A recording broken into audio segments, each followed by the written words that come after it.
누군가 문을 두드린다. 10분이면 도착합니다. 눈을 뜬다. 벌써 밤이다. 혹은 새벽이라고 하는 편이 맞을지도 모르겠다. 하루 종일 잤으니 이제 다시 잠들기는 힘들 것이다. 이 객차는 분리해서 역에 둘 겁니다. 도시에서 이틀간 머무는데 필요한 개인 용품만 갖고 내리면 됩니다. 방 밖의 목소리가 말한다. 창문에 블라인드를 걷는다. 바깥은 밝아오기 시작하고 기차는 속도를 줄이는 중이다. 정말로 도착하고 있는 것이다. 세수를 하고 이틀 동안 예칸테부르크에 머무는데 필요한 물건들을 서둘러 배낭에 챙긴다. 아침에 있었던 일이 조금씩 떠오르기 시작한다. 방 밖으로 나가니 벌써 모두 복도에 서 있다. 힐랄만이 어제 내가 있으라고 한 곳에 계속 앉아있다.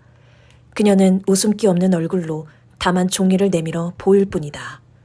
야오가 허거증을 줬어요. 야오는 나를 보더니 낮은 목소리로 묻는다. 노자를 읽어보셨나요? 물론 내 세대의 거의 모든 사람들처럼 나도 도덕경을 읽었다. 그렇다면 이 대목을 아시겠군요. 부유불영, 고능 폐물신성. 오직 채우려 하지 않기에 낡아지지 않고 새롭게 이룰 수 있다.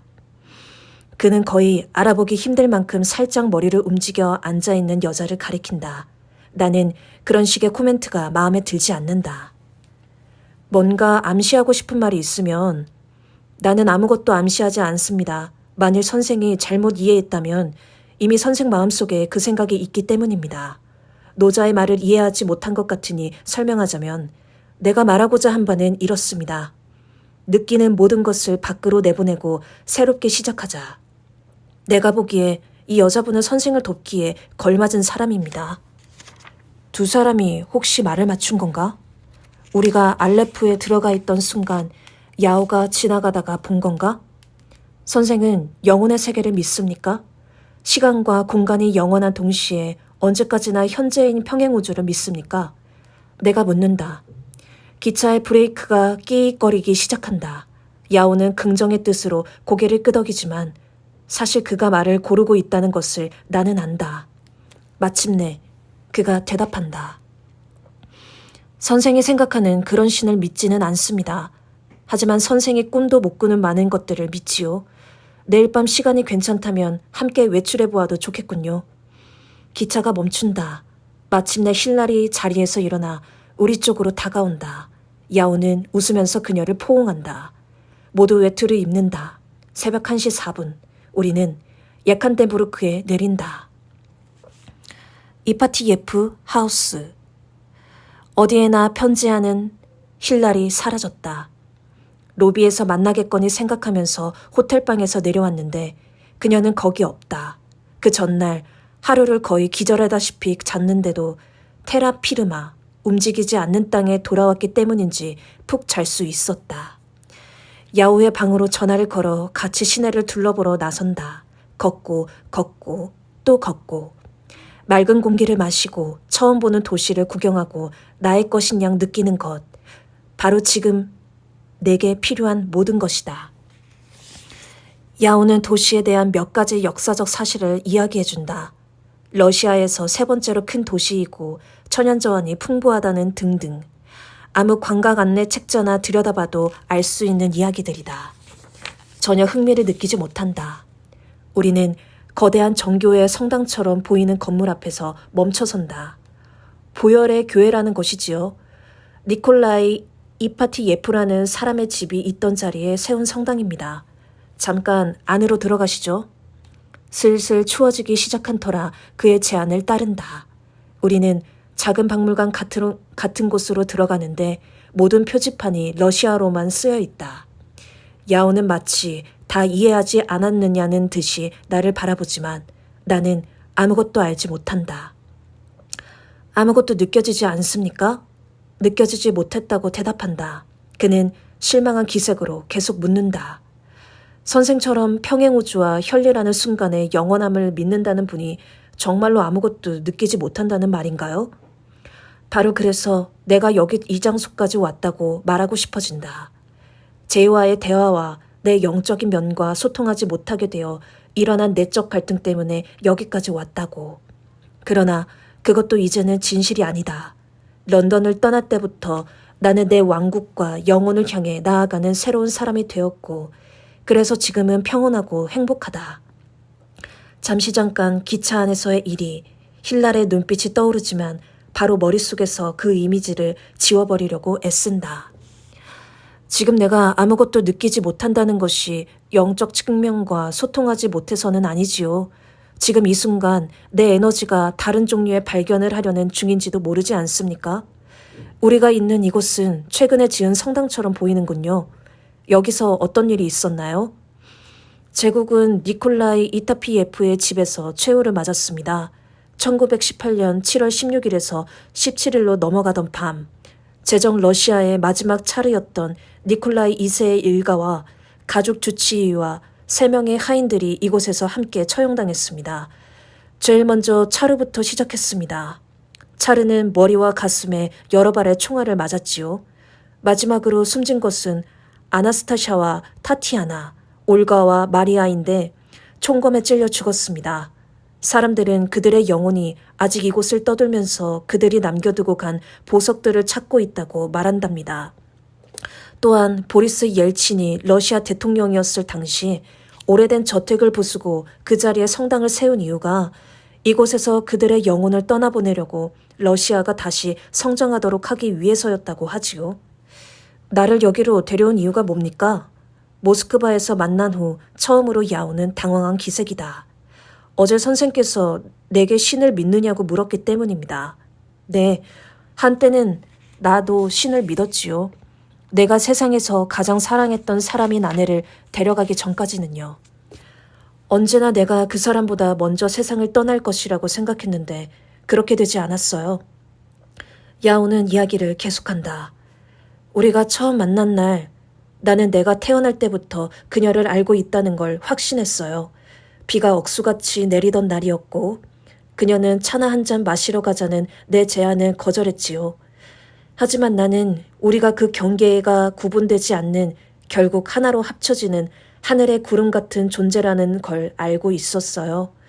1년 후 우리는 세상에서 가장 기다렸던 일인 것처럼 가장 자연스러운 일인 것처럼 결혼했습니다. 아이들을 낳고 신을 경외하고 가정을 소중히 여겼지요. 그리고 어느 날 바람이 불어와 구름을 갈라놓은 겁니다. 나는 그가 이야기를 다 마칠 때까지 기다린다. 그의 눈길이 성당 안을 이리저리 떠돈다. 부당합니다. 그건 부당한 일이었어요. 황당한 소리로 들릴지 모르지만 나는 우리가 모두 함께 다른 세상으로 떠날 수 있었다면 그렇게 했을 겁니다. 마치 차르와 그의 가족처럼 말이죠. 아니다. 그는 아직 하고 싶은 말을 다 한 것이 아니다. 그는 내가 입을 열어 뭐라고 말해주기를 기다리지만 나는 침묵을 지킨다. 죽은 이들의 유령이 정말로 우리 곁을 떠돌고 있는 것 같다. 객차 문 밖에 있는 그 작은 공간에서 선생과 그 아가씨가 마주 바라보고 있는 모습을 본 순간 나는 내 아내를 그리고 처음으로 본 아내의 눈빛을 우리가 미쳐 뭐라고 말도 나누기 전에 마침내 우린 다시 만난 거예요 라고 말하던 그 눈빛을 떠올렸습니다. 그래서 선생을 여기 데려오기로 결심한 겁니다. 선생은 우리가 볼 수 없는 것들을 볼 수 있는지 이 순간 내 아내가 어디에 있는지 아는지 물어보기 위해서요. 그러니까 그는 내가 힐날과 함께 알레프에 들어간 순간을 본 것이다. 나는 다시 한번 내부를 둘러보고는 그에게 나를 여기 데려와줘서 고맙다고 산책을 계속하자고 말한다. 그 아가씨를 슬프게 하지 마세요. 그녀가 선생을 바라보는 모습을 볼 때마다 두 분이 무척 오래전부터 아는 사이였던 것처럼 느껴집니다. 나는 속으로 크게 신경 쓸 일이 아니라고 생각한다. 기차에서 내게 오늘 저녁 뭔가 같이 해보지 않겠느냐고 하지 않았나요? 초대가 아직 유효한가요? 나는 묻는다. 이 이야기는 나중에 다시 해봅시다. 선생이 내 아내가 잠든 모습을 바라보는 나를 못 봐서 유감이군요. 그랬다면 내 눈빛을 바로 알아봤을 거고 왜 우리가 30년째 부부인지 이해했을 겁니다. 걷는 것은 내 육체와 영혼의 놀라운 일을 일으킨다. 나는 현재의 순간에 온전히 집중한다. 여기 표지들이, 평행우주가, 기적들이 있다. 시간이란 실제하지 않는 것이다. 야오는 차례 일가의 죽음을 마치 어제 일인 양 이야기하고 몇 분 전에 일어난 일인 것처럼 사랑의 상처를 보여주었다. 반면 내게는 모스크바역 플랫폼의 기억이 아득히 먼 옛날처럼 느껴진다. 야오와 나는 잠시 어느 공간에 멈추어 쉬면서 사람들을 바라본다. 아이들을 데리고 나온 여자들, 바쁘게 어디론가 걸어가는 남자들, 음악이 시끄럽게 흘러나오는 라디오를 둘러싸고 열띤 대화 중인 청년들, 바로 맞은편에선 중요할 것도 없는 화제로 잔뜩 신나서 떠들고 있는 아가씨들이 보인다. 봄이 왔는데도 노인들은 긴 겨울 코트 차림이다. 야오가 핫도그 2개를 사들고 온다. 글 쓰는 일이 힘든가요? 그가 묻는다. 아니요. 그렇게 여러 외국어를 배우는 일은 힘들지 않습니까? 그렇지 않습니다.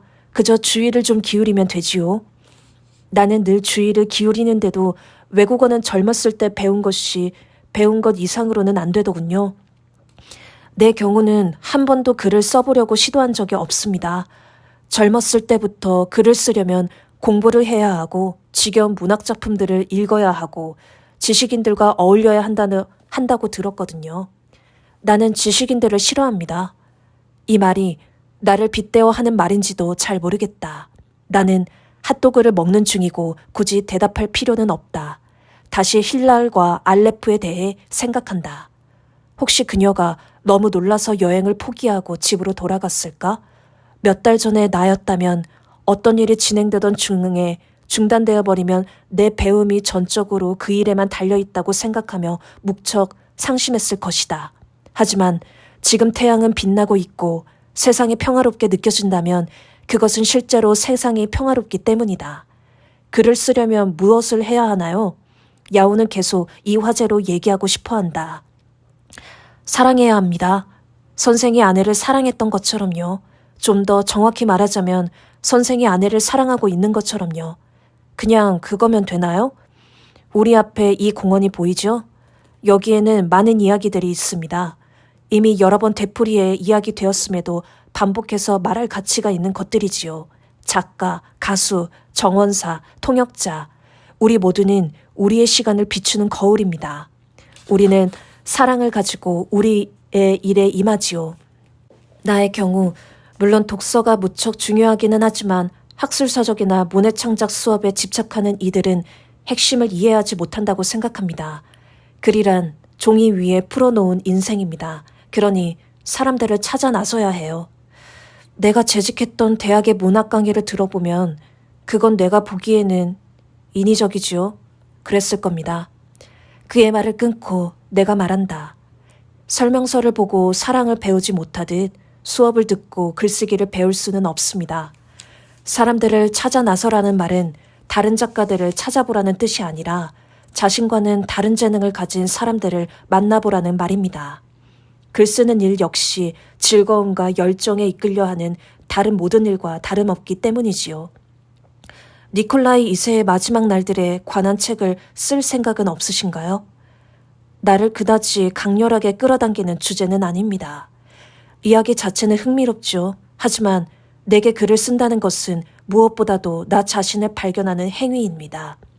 선생에게 딱 한 가지 조언을 드릴 수 있다면 이거예요. 다른 사람들의 의견에 주눅들지 마십시오. 안전하고자 한다면 평범해지면 되지요. 하지만 정말로 원하는 일을 하려면 위험을 감수해야 해요. 실패를 두려워하지 않는, 그래서 실패를 즐기는 사람들을 찾으십시오. 실패 때문에 그들의 업적이 인정받지 못하기도 하지요. 하지만 세상을 바꾸는 사람들은 결국 그런 사람들이고 그들은 많은 시행착오 끝에 그들 공동체를 완전히 변모시키는 무언가를 이루어냅니다. 힐랄처럼요? 네, 그 여자처럼요. 하지만 한 가지 확실하게 할 게 있어요. 선생이 아내분에게 느꼈던 그 감정을 나는 내 아내에게도 느낍니다. 나는 성인이 아니고 성인이 되고 싶은 마음도 전혀 없지만 선생의 비유를 빌려 말하자면 우리 부부는 2개였다가 이제는 하나가 된 구름입니다. 우리는 햇살에 녹은 2개의 얼음덩어리였다가 이제는 하나가 되어 흐르는 물이지요. 그렇다 해도 어제 내가 선생과 힐랄이 마주보고 있는 모습을 본 바로는 나는 고개를 돌려버리고 그는 입을 다문다. 공원에 있는 청년들은 불과 몇 미터 떨어져 있는 아가씨들에게 눈길 한번 주지 않는다. 사실 서로에게 잔뜩 신경을 쓰고 있으면서도 나이 든 이들은 어린 시절의 기억에 잠겨 이들을 스쳐 지나간다. 어머니들은 어린 자식들을 바라보며 미래의 예술가, 백만장자, 공화국의 대통령이 다 모여 있기라도 한 것처럼 미소를 짓는다. 우리 눈앞에 있는 풍경은 인간 행동의 종합체이다. 나는 여러 나라를 다니면서 살았지요. 야오가 말한다. 힘든 순간들도 많았고 부당한 상황에 여러 번 맞서야 했고 사람들의 기대를 한 몸에 받는 상황에서 실패를 맛본 적도 있었죠. 하지만 그런 기억들은 내 삶에서 조금도 중요하지 않아요. 내게 남은 중요한 것은 사람들이 인생을 즐기면서 노래하고 이야기를 들려주는 것에 귀를 기울이던 순간들이죠. 아내가 세상을 떠난 지 어느덧 20년이지만 내게는 마치 어제 일인 것만 같아요.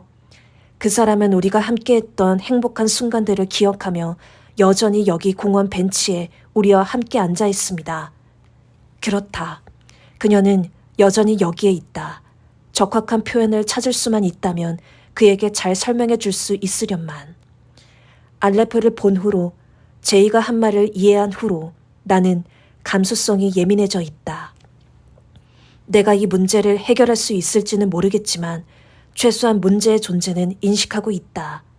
이야기를 다른 사람에게 들려주는 일은 언제나 도움이 됩니다. 가족에게라도 말이지요. 자녀는 몇이나 두었나요? 내가 묻는다. 아들 둘에 딸 둘입니다. 다 장성했죠.